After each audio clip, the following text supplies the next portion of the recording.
Salut les gars, j'espère que vous allez bien. Aujourd'hui on se retrouve pour une nouvelle vidéo et surtout un nouveau débrief du match Stade de Reims Paris Saint-Germain, victoire 3-0 du Paris Saint-Germain dans ce match extrêmement tendu et un Paris Saint-Germain à deux visages. En première mi-temps, un Paris Saint-Germain catastrophique, alors qu'en deuxième, un Paris Saint-Germain étincelant. On va revenir sur ce match, mais avant ça, n'hésitez pas à vous abonner, liker la vidéo et commenter pour le référencement, ça fait toujours plaisir. Le Paris Saint-Germain s'est donc imposé contre le quatrième de Ligue 1 avant ce match, donc le Stade de Reims, une équipe de Reims très costaude, où on n'était pas vraiment rassuré de les affronter, et on s'impose 3-0, mais oui, ça a été dur, surtout en première mi-temps, parce qu'on a fait une première mi-temps dégueulasse, voilà, il n'y a même pas à revenir sur la première mi-temps, parce qu'il n'y a que des choses négatives. À part la bonne action sur le premier but dès la troisième minute de Kylian Mbappé, d'une reprise de volée d'ailleurs sans contrôle et une passe décisive d'Ousmane Dembélé sur ce but. Mais à part ça, c'est pratiquement que des déchets.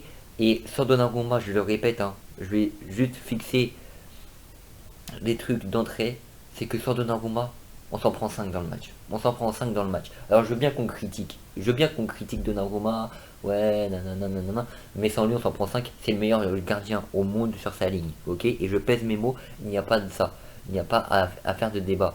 Ok, balle au pied, pardon, il est éclaté et tout ça. Mais Donnarumma, c'est un des meilleurs. Maintenant, pour revenir un peu plus sur ce match. Alors oui, il y a eu beaucoup de déchets et partout. Partout. Carlos Soler qui était défenseur droit, qui s'est fait manger, mais en même temps c'est pas son poste, à Marquinhos qui devait pallier les erreurs de Soler, donc il pouvait pas revenir correctement, mais il n'a pas fait un si grand match que ça, sans oublier non plus que nos deux autres défenseurs, donc Moutielé, était lui aussi perdu. Au milieu de terrain, ça n'arrivait pas à combiner, ça n'arrivait pas à sortir correctement les balles, ça perdait trop de ballons, et en attaque, il n'y avait pas de mouvement, ou très peu. Et à chaque fois, ça jouait sur Mbappé, et Mbappé ne jouait pas avec le numéro 9, et on ne sait pas jouer avec un numéro 9, on ne sait pas jouer avec le numéro 9, que ce soit Kolo Muani ou Gonzalo Ramos, personne ne les cherche, et à chaque fois, c'est Mbappé qui doit tirer, alors que on a des 9 depuis qu'on le réclamait, on a un 9, on en a deux carrément, et on n'y arrive pas. Donc voilà, donc première mi-temps catastrophique. Maintenant, pour revenir sur la deuxième mi-temps, là, un changement tactique d'entrée de Luis Enrique, et je tiens à féliciter Luis Enrique parce que c'est franchement un coup de tactique qui a changé la rencontre. C'est la sortie donc de Gonzalo Ramos, l'entrée de Vitinha, et donc il a placé Lee Kang-in en faux 9.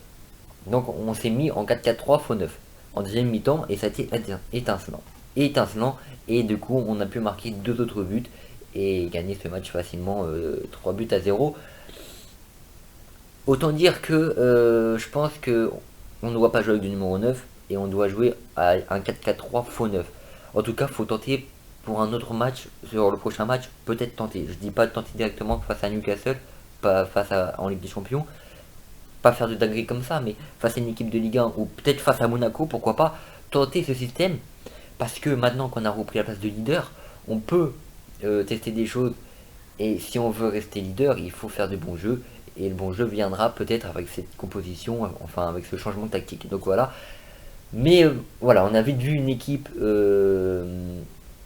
qui a su se remettre en question à la mi-temps et qui est rentrée sur le terrain en deuxième mi-temps avec les bonnes intentions, et ça a payé, ça a payé. Donc voilà, un Donnarumma toujours énorme en deuxième mi-temps, je le répète, mais sans lui on s'en prend 5 et je ne rigole pas. Une défense qui a su ils ont su être plus solides tout simplement. Ils ont Solaire par exemple qui n'était pas à son poste, il a fait un match vraiment bon en deuxième mi-temps. Mukile lui aussi dans la globalité ça a été assez bon. Milieu de terrain, voilà, là il y avait du jeu, ça arrivait à combiner, et surtout monsieur triplé Kylian Mbappé, donc étincelant Kylian Mbappé, Ousmane Dembélé et Barcola qui est rentré exceptionnel. Vitinha, il fait un début de saison monstrueux, il l'a encore prouvé lors de ce match-là, et sans oublier donc Lee Kang-in qui lui aussi a fait un match en fait un match qu'on n'attendait pas, donc c'est vraiment un match très bon de sa part. Donc voilà, donc vraiment Je tiens à féliciter toute l'équipe et donc Luis Enrique pour cette deuxième mi-temps, mais la première mi-temps, c'était catastrophique. C'était catastrophique, on ne reconnaît même plus le Paris Saint-Germain quand il joue comme ça. Alors qu'en deuxième mi-temps, on reconnaît le Paris Saint-Germain et on a envie que ce Paris Saint-Germain dure tout le long de la saison. Donc voilà, encore une victoire par 3 buts d'écart et encore donc une victoire sans but encaissé. Ça c'est important de le rappeler.